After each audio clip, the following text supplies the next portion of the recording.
So last time out we started a deadman mode character. We even did some skilling on him.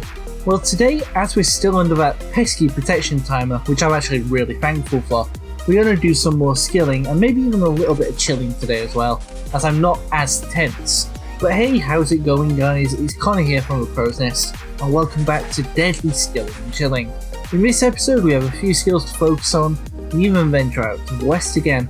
Obviously last time we left off in Port Sarim, but I travelled back to Lumbridge before I started filming the video, as that, in my opinion, is the best place to skill at low levels. To start with, I obviously decided I'd do 5 minutes of attack training. Hit points come part of the package with that, so that's nice as well. I find the best place to level your attack and defense stats early on is with the goblins over the Lumbridge Bridge. You can even get some good drops from these guys. I ended up netting myself a few runes, earth runes to be precise, and even a bronze shield, which I sold. In fact, there was even a bronze sphere that dropped, but it despawned before I could get to it. Of course, gold is going to drop for you as well, so it's quite a good moneymaker. Speaking of money making, I would highly recommend earning 30 gold before you venture anywhere else. Whether that is through smithing like I did last episode, whether you cook and sell meat, or you even just farm goblin gold. The reason I say this is because when you level up a little, I highly recommend going to Rimington docks and travelling to Ardone and doing the agility course in the Tree Gnome Stronghold, which I do later on, so stay tuned.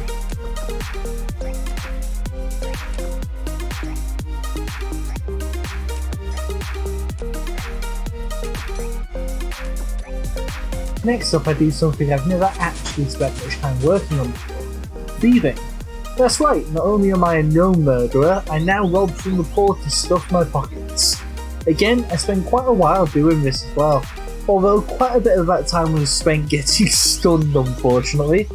The main reason I want to level up thieving is because not only do I want to rob the poor, I also want to rob lawmen.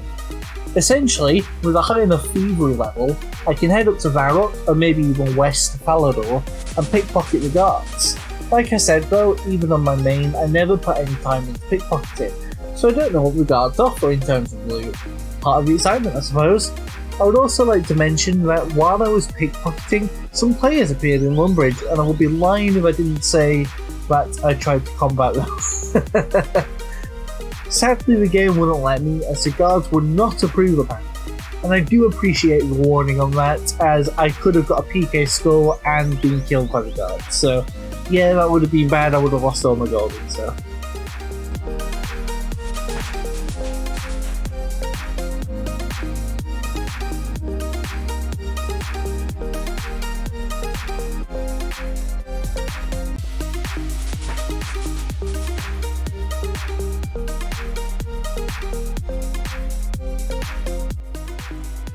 Next up we head southwest to the Lumbridge Swamps. From there we head down to the fishing spots again. My plan here was to level up fishing, of course, but I also wanted to level up my cooking a little too. So I get down on my hands and knees on the shores, pull out my net and get shrimping.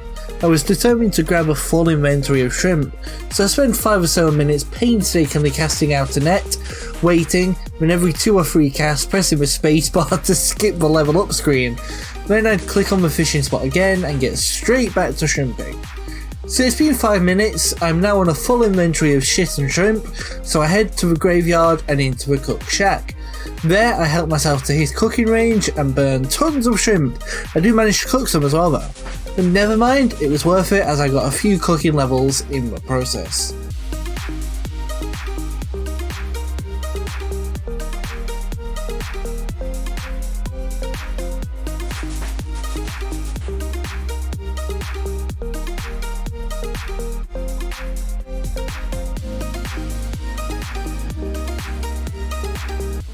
Finally, as promised, I'm travelling west, so I head down to Rimington to catch a boat to Ardone. Make sure you bring your 30 gold you got from the goblins or whatever method you chose earlier. This will pay Captain Barnaby for passage to Ardone. From there we head northwest past the Goblin Caves, then we cross the bridge next to the Moss Giants, and finally enter the Tree Gnome Stronghold. I did get a little lost in there, but eventually I found my way to the agility course. The best thing about this course is it requires 0 agility experience, so you can go there and train right off the bat. If I really thought about it, I would have done 10 laps or so of the course, but I ended up only doing 3 or 4. This isn't a bad thing however, as remember we're in deadman mode, where XP is given at many times the normal difficulty. So in that time I managed to get around 20 levels in agility alone. That's all I've done for this episode guys. Obviously we still have a lot of time in our protection period, but I'm thinking of turning it off soon. I just want to level attack and defense enough to get rune and dragon armor and weaponry. This shouldn't be as hard as I thought it would be, as I only need to get 40 levels in attack and defense respectively. We aren't even that far off to be honest, but that's where I'm going to leave today's video. If you have enjoyed today's skilling episode, I would highly encourage you to like and subscribe if you do want to see more videos. And until next time, see ya!